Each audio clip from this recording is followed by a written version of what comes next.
Et on va voir qu'effectivement, il faut être vigilant à ce que chaque chose soit, non pas à la place que l'homme veut qu'elle soit, mais que les choses soient comme Dieu veut qu'elles soient. Donc, la suite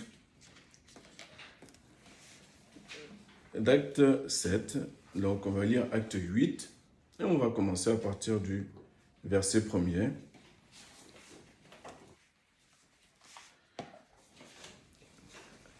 Acte 8, verset 1er. La parole nous dit ceci. Et quand il eut dit cela, il s'endormit et Saul consentait à sa mort. Or, en ce temps-là, il y eut une grande persécution contre l'assemblée qui était à Jérusalem. Et tous furent dispersés dans les contrées de la Judée et de la Samarie, excepté les apôtres. On a parlé de piliers tout à l'heure. Les piliers, il ne faut pas qu'ils se déplacent trop. Il faut qu'ils soient fixes. Il faut qu'ils résistent.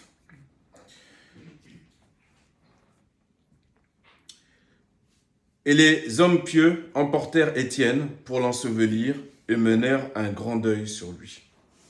Or, Saul ravageait l'assemblée, entrant dans les maisons et traînant hommes et femmes. Il les livrait pour être jetés en prison. Ceux donc qui avaient été dispersés allaient çà et là, annonçant la parole. Donc, peu importe les persécutions, peu importe les dispersions, peu importe ce qui m'amène à être dispersé hors de chez moi, ma mission reste la même. Personne ne peut, sauf si tu me coupes la langue, mais en tout cas, ma mission elle est toujours là. Je dois annoncer la bonne nouvelle. Amen. Voilà. C'est ça, avoir la tête levée vers le ciel. Il ne faut pas perdre la mission. Notre frère a bien parlé tout à l'heure en parlant des voyageurs. Et ça, c'est une notion que parfois on oublie. On doit être vigilant. Verset 5. Et Philippe, étant descendu dans une ville de la Samarie, leur prêcha le Christ. Et les foules d'un commun accord étaient attentives aux choses que Philippe disait, l'entendant et voyant les miracles qu'il faisait. Car les esprits immondes, criant à haute voix, sortaient de plusieurs qui en étaient possédés. Et beaucoup de paralytiques et de boiteux furent guéris. Et il y eut une grande joie dans cette ville-là. Or, avant cela, il y avait dans la ville un homme nommé Simon, qui exerçait la magie et étonnait le peuple de la Samarie, se disant être quelque grand personnage auquel tous s'attachaient, depuis le plus petit jusqu'au grand, disant « Celui-ci est la puissance de Dieu, appelée la grande. » Quelqu'un exerce la magie, il s'attache tout le peuple de là où il est, du plus petit jusqu'au grand. Et la magie qu'il fait, qui étonne le peuple appelle cela la puissance de Dieu, celle qui est appelée la grande. La magie est appelée la puissance de Dieu. D'accord? C'est ce qui est écrit. Mon peuple meurt faute de connaissance. Aujourd'hui, il se passe la même chose dans divers endroits de la planète. Tant que nous sommes charnels, 100%, il y aura toujours une partie de nous charnels, d'accord? Mais tant que nous sommes 100% charnels et que nous ne cherchons pas à être remplis de l'esprit, pas pour être remplis pour remplir, c'est qu'il y a une protection là-dedans. Et pour discerner, tant que nous ne demandons pas, tant que nous ne bénéficions pas de ce que signifie être rempli de l'esprit, on ne bénéficie pas de ce que l'esprit va faire en nous, eh bien on est comme les autres et on va être attiré par l'extraordinaire, entre guillemets, et donc même des magiciens pourront nous séduire. Et sans crier gare, nous-mêmes nous dirons, nous serons comme les Samaritains de l'époque, nous pouvons dire que rapidement, très rapidement avec notre bouche, celui-ci, ou cette voix, cette vision, c'est vraiment la voix de Dieu qui a appelé la grande. C'est un renouveau que Dieu amène sur la terre. C'est quelque chose d'extraordinaire, etc. Et on va aller vite. On va aller vite puisque nous sommes, c'est ce que fait, on va aller vite dans le fait de dire, de définir la chose. On ne sera pas prudent, on ira très vite puisqu'on est dans l'émotion, on est dans le côté charnel, on n'a aucune réflexion, donc on va aller vite. Et puis ça va comme quelqu'un est charnel, si tu fais apparaître devant lui, il a un besoin, tu lui fais apparaître un billet de 100, lui, son compte, il est à moins 100. Tu lui fais apparaître un billet de 100. Bah, comme par hasard. Comme par hasard. Est-ce que toi, tu es capable de jeter ce billet, de lui jeter à la figure? De discerner que c'est la magie, quelque chose qui n'est pas bon, là. Mais si tu es charnel, c'est dangereux. Si tu es charnel, tu vas te faire avoir. Donc on voit là ici l'importance, avant de poursuivre, l'importance de l'instruction. Mon peuple meurt faute de connaissance.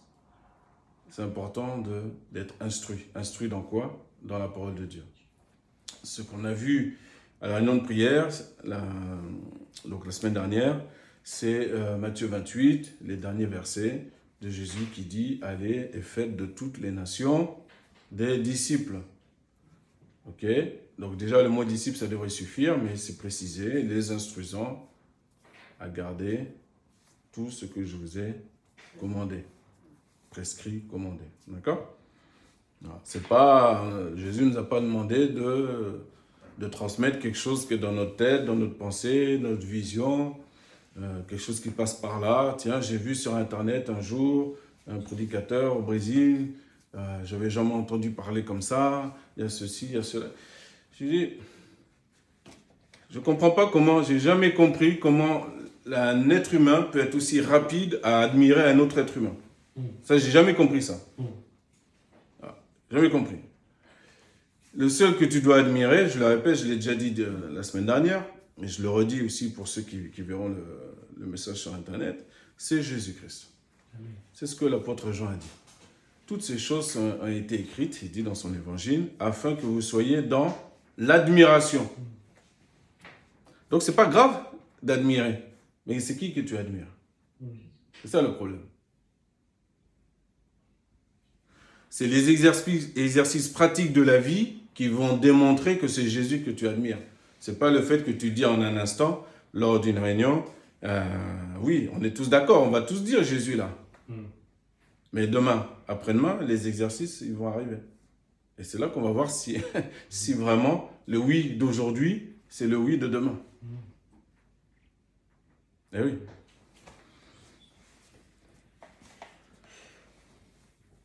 On va poursuivre, puisque le message est tiré toujours de la parole. C'est la parole qui nous donne le message du jour. Allez, verset 11. Donc, il s'attachait à lui, donc à Simon, le magicien, parce que depuis longtemps, il les étonnait par sa magie. Mais quand ils eurent cru Philippe, qui leur annonçait les bonnes nouvelles, touchant le royaume de Dieu et le nom de Jésus-Christ, tant les hommes que les femmes furent baptisés. Donc là, il y a une notion de logique, une notion de justice. On annonce la bonne nouvelle est reçue, donc la justice, c'est quoi? C'est que le baptême suive, c'est que la communion fraternelle suive, c'est que toutes ces choses-là qui font qu'au fur et à mesure, la maison commence à s'établir. Il y avait déjà les fondations, heureusement. Ces fondations qui sont elles-mêmes sur un seul fondement qui est Jésus-Christ, le rocher.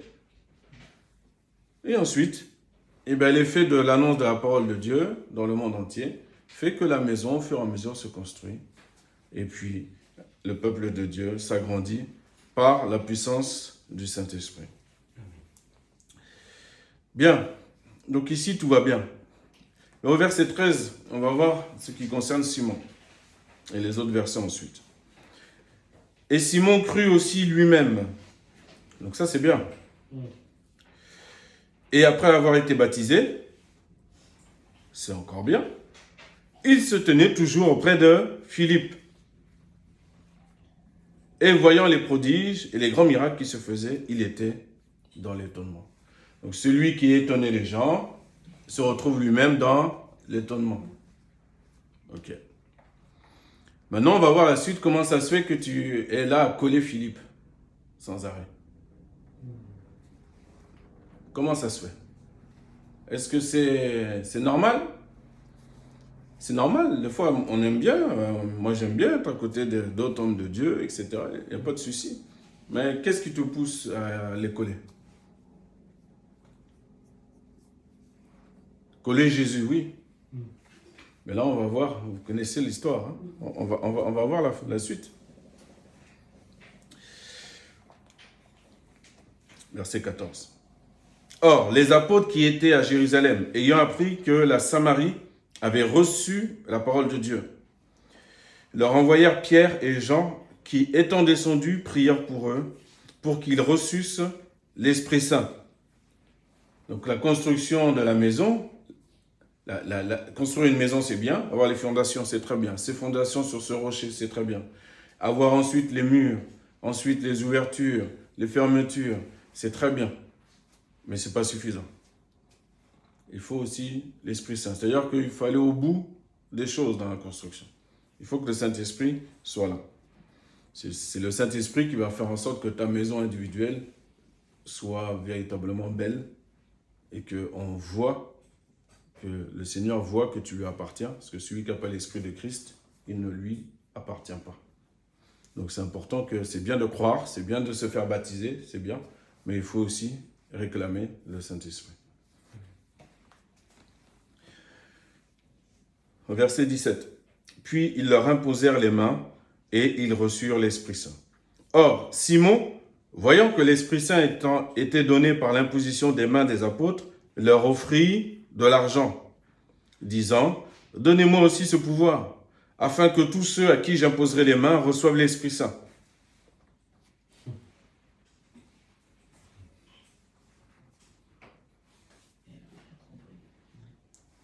On peut dire que c'est Simon il y a des milliers d'années en arrière, et ça se passe encore aujourd'hui. Les gens parcourent le monde, ils voient quelqu'un sur Internet qui a quelques pouvoirs, et ils vont, moi je l'ai connu, je connais des gens comme ça, et ils vont courir, prendre un billet d'avion, ils vont courir, ils vont y aller, pour coller la personne, si possible, que la personne puisse faire quelque chose pour lui, pour transmettre un pouvoir, et après revenir et étonner, lui aussi, étonner les gens. On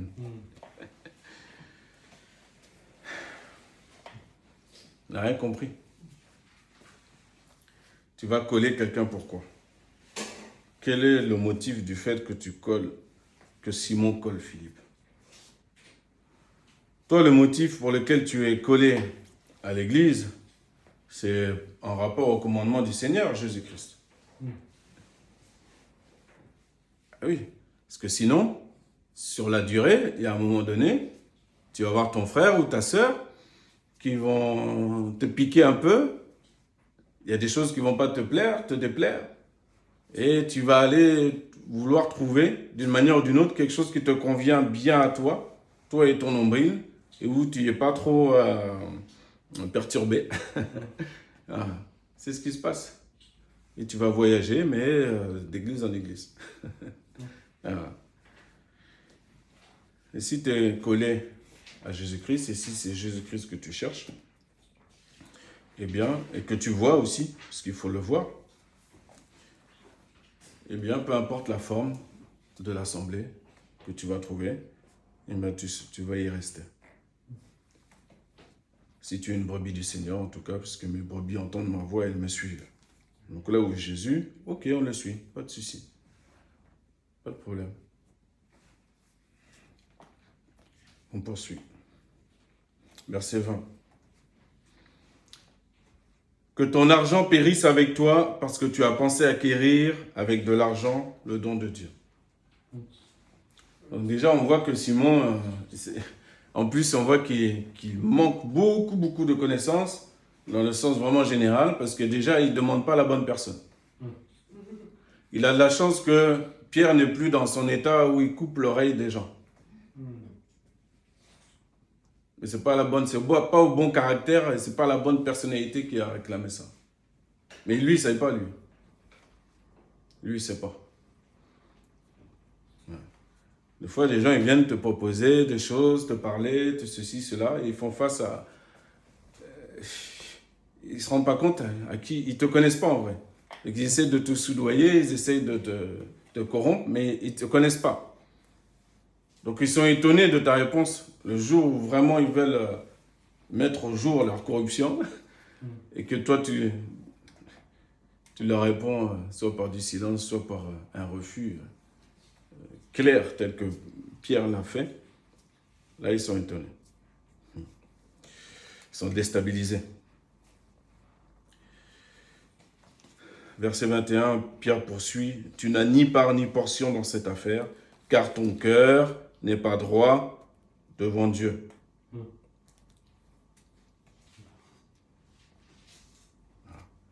Alors, pourquoi des fois, il peut avoir des frères ou des sœurs, ici ou ailleurs, qui peuvent vous dire parfois, « Ah, j'ai bien aimé l'église, j'ai bien aimé la musique, j'ai bien aimé ceci, mais je reçois rien, je suis pas tellement béni quand je suis là-bas, etc. » Avant tout de suite d'aller critiquer l'endroit où ils sont, vous pouvez leur parler d'eux-mêmes aussi. Il faut sonder le cœur aussi des gens pour savoir si leur cœur est droit. Si leur cœur n'est pas droit, il n'y a ni part ni lot. Donc ils ne reçoivent rien. Ben oui. Qu'est-ce que tu crois que tu vas recevoir? C'est la bonne terre qui reçoit et qui fait croître la semence. Il faut que ce soit dans une bonne terre. Il y a plusieurs exemples comme ça que Dieu nous donne dans sa parole. Donc c'est pas toujours l'église en question ou l'assemblée en question qui va pas bien. Il faut d'abord commencer par soi-même. Quelle est ma disposition déjà? Verset 22. Repens-toi donc de cette méchanceté et supplie le Seigneur afin que, si faire se peut, la pensée de ton cœur te soit pardonnée. Donc au préalable, on pourrait croire que Pierre est dur. Quelqu'un écrirait un livre, ça a déjà été écrit. Et moi, je suis toujours extraordinairement étonné. Hein? On ne peut pas laisser Pierre tranquille. Quand ce n'est pas Pierre, on s'attaque à Paul. Mais Pierre n'est pas dur, simplement il ne peut pas dire autre chose que la vérité. Mais il est aussi plein de miséricorde. C'est la raison pour laquelle il laisse quand même une porte de sortie à Simon pour que la pensée de son cœur soit pardonnée.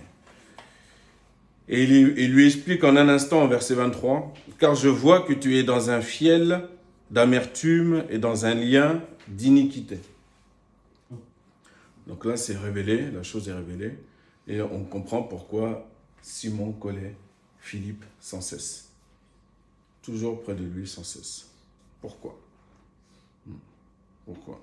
Le Seigneur, celui qui cherche vraiment le Seigneur et qui cherche à être rempli de son esprit, qui cherche humblement le Seigneur va le bénir. Le Seigneur va lui donner des dons, le Seigneur va lui donner de bonnes choses. Et ces choses-là sont attirantes. D'une manière ou d'une autre, elles vont être aussi attirantes. Et les gens vont te coller. Ceux qui croient en Dieu, ceux qui ne croient pas en Dieu, et tu vas attirer. La lumière attire, normalement. Ouais. Donc c'est comme le soir, en été, tu as une lumière à l'extérieur, tu allumes la lumière à l'extérieur, tu vois tous les moustiques qui viennent. Ça doit, normalement, ça doit faire le même effet pour nous, normalement. Mais si on te fuit au travail, si on te fuit à tout moment, c'est pas simplement parce que ces gens sont complètement dans les ténèbres. Non. Dieu connaît les siens et lui, il va attirer lui-même les hommes à toi, qui est censé être une lumière. Donc, on doit avoir des gens qui sont aussi attirés à nous. Maintenant, quand ils viennent à nous, il ne faut pas être tout de suite dans l'émotion, entre guillemets, il faut toujours être concentré. Dans le sens, qu'est-ce qui fait que cette personne-là me colle, me suit?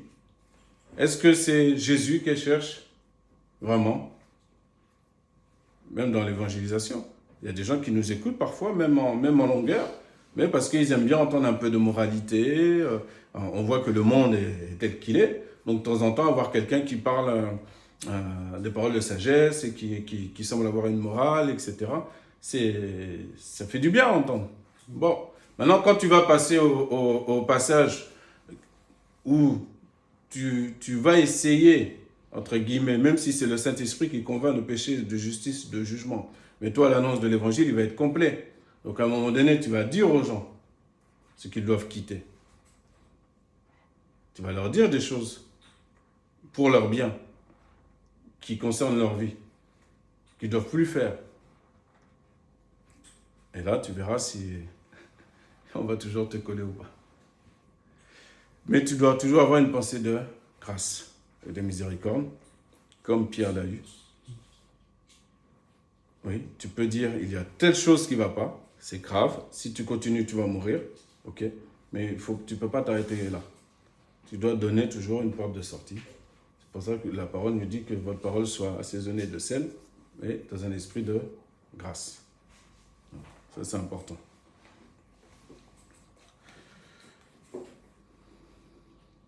Et Simon répondant, verset 24, vous voyez qu'on va voir que vraiment, il était loin. Mais le début de l'histoire ne nous laisse pas penser qu'il soit si loin, en fait, de la compréhension de c'est quoi venir à Christ. Il dit au verset 24, vous, donc Pierre et Jean, vous, suppliez le Seigneur pour moi, en sorte que rien ne vienne sur moi de ce dont vous avez parlé.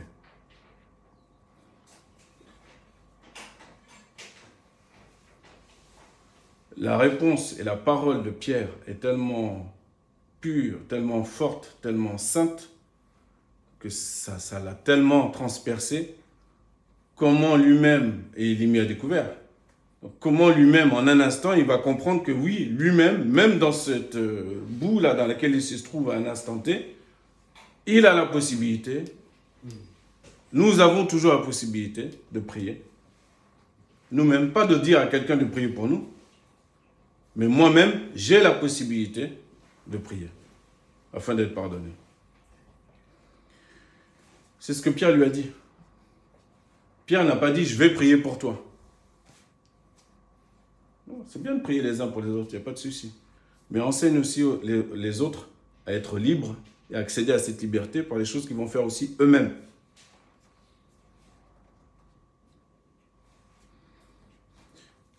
Pourtant, au début de l'histoire, on nous dit que Simon a cru. Il a reçu l'évangile, il a été baptisé et il a collé Philippe. C'est pas mauvais. Jésus, il se promène, il dit à l'un, viens, suis-moi, l'autre, suis-moi. Quand Jésus appelle, hop, il n'y a pas de résistance. Quand il y a la main de l'homme qui appelle, il y a de la résistance. Ou il y a quelque chose qui est pas net. Donc dans l'annonce de l'évangile, c'est pareil. Nous devons veiller à ce que ce soit bien, être un canal tel que ce soit vraiment Dieu qui parle. Pour ceux qui chantent, que ce soit vraiment Dieu qui les inspire pour tel chant, que ce soit Dieu qui les inspire pour telle prière, que ce soit vraiment Dieu qui les appelle qui les instruit, qui les inspire pour telle prophétie, etc., etc., etc.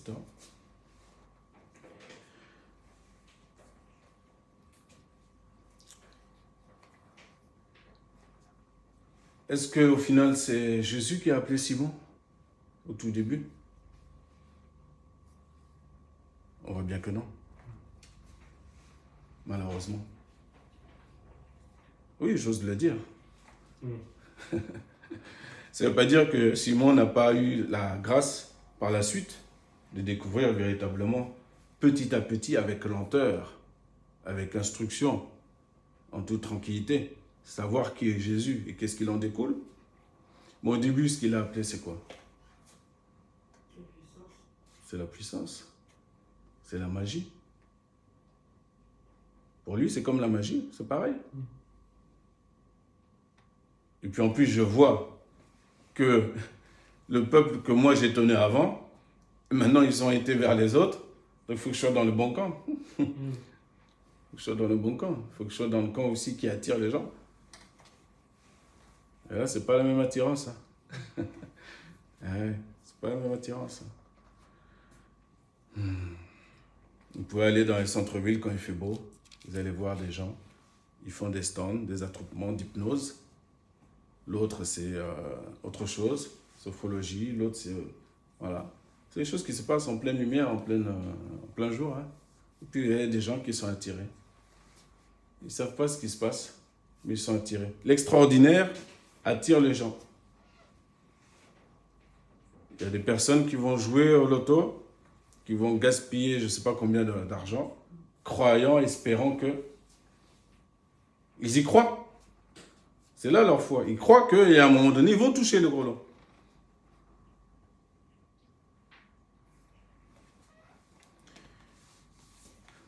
J'ai déjà raconté cette histoire, mais un jour à Leclerc, j'ai une caissière qui me dit, qui me donne, à chaque fois on me donne des tickets pour jouer. Et moi je leur dis toujours, non, je joue jamais. Et puis un jour je lui ai dit à la caissière, je dis, oui, mais là vous avez la possibilité de gagner des places pour le Stade Rennais, pour aller voir les matchs. Et je lui ai dit, non, mais moi j'ai déjà gagné, madame. Ah bon? Oui, j'ai déjà gagné, j'ai Jésus-Christ. J'ai déjà gagné. J'ai tout ce qu'il me faut. Amen. 2 jours après, au travail, on me donne quoi? Des places pour le Stade Rennais. Pour aller voir le match. J'ai rien dépensé. J'ai pas demandé ces places-là. C'est pas ça. C'est simplement qu'il faut comprendre que tout ici-bas appartient à Dieu. Si toi, tu appartiens à Dieu, ben, il y a les conséquences qui en découlent. Tout est à toi aussi. Mais quand on dit tout est à vous, nous, on ne comprend pas ça. On fonctionne comme des locataires. Non, tout est à nous. On est propriétaire de tout dans ce monde. Mais maintenant, c'est qu'est-ce que tu comprends quel est ton état d'esprit, la perspective dans laquelle tu vois ce monde, comment tu te comportes. C'est pas parce que tout est à toi qu'il faut faire n'importe quoi. Mais il ne faut pas te comporter comme si Dieu t'avait oublié, Dieu te néglige, ceci, cela. Non, c'est toi qui te négliges toi-même.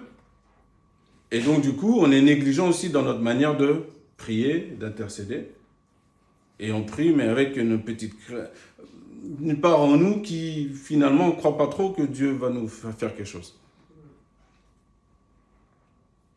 Et l'apôtre Jacques a dit, contextuellement, c'était par rapport aux épreuves, mais il dit aux chrétiens que celui qui manque de sagesse, qu'il la demande, mais avec foi, sans doute, sans douter. Il y a une personne qui doute, qui ne croit pas, qui ne s'attend pas à recevoir quoi que ce soit de la part du Seigneur. Quoi que ce soit. Donc, quel que soit le thème, dans la prière, dans l'intercession, si je demande à vouloir être plus calme, par exemple, avoir la maîtrise de soi, eh bien, il faut que j'insiste sur ce thème-là. Ça va prendre des jours, des semaines, peut-être des mois. Mais si je laisse une part de doute, je ne vais jamais accéder. Voilà. L'autre, c'est pour arrêter de fumer. L'autre, c'est pour arrêter de prendre toujours son petit whisky à la même heure tous les jours. Mais c'est petit whisky. Donc, c'est pas un alcoolique. C'est juste petit whisky et puis il y a des bienfaits dans le petit. Il va t'expliquer. Son cerveau va se mettre en marche et va t'expliquer que tous les bienfaits qu'il y a dans ce petit whisky naturel qui est fait par des petits producteurs. Et oui, mais bien sûr. Bien sûr. Voilà.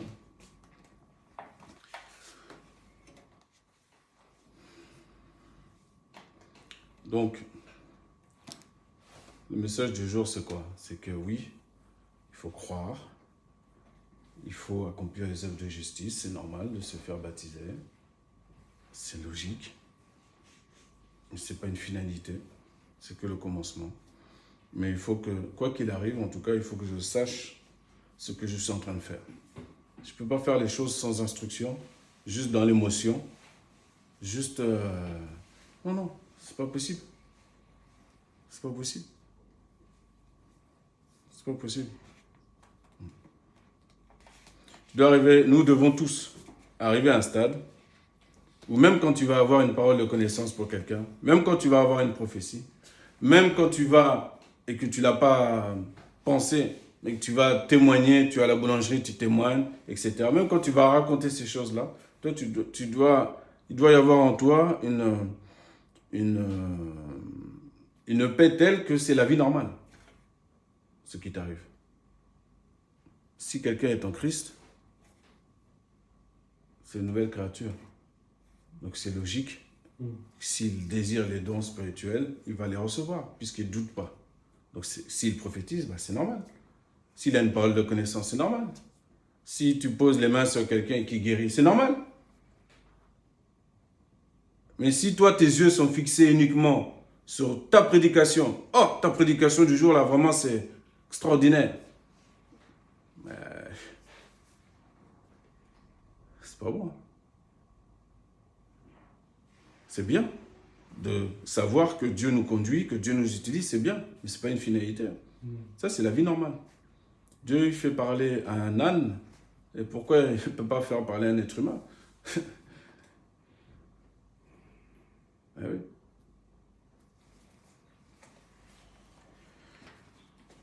Et puis ça nous protège. Ça nous protège du piège dans lequel était tombé Simon, le magicien.